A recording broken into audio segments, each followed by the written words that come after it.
அமைதி காத்த முஸ்லிம்கள் ஆண்டுகள் பல காத்து இருந்தோம் நீதி மட்டும் கிடைக்கவில்லை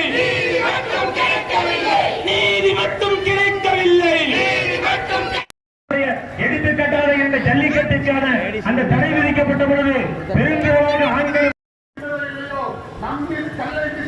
போராடுவதற்கு அது நம்மை தூண்டும் என்பதுதான் இனி நடக்கப் போகிற சூத்திரமாக மாறும்.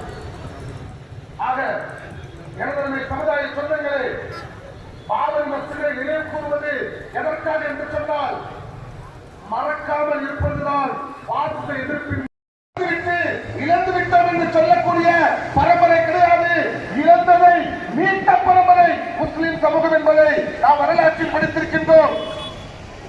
காவத்துல்லாவை ரசூலுல்லாஹி ஸல்லல்லாஹு அலைஹி வஸல்லம் அவர்கள் 8 வருடத்திற்கு முன்னால் மீட்ட சரித்திரம் நமக்கு முன்னால் உண்டு.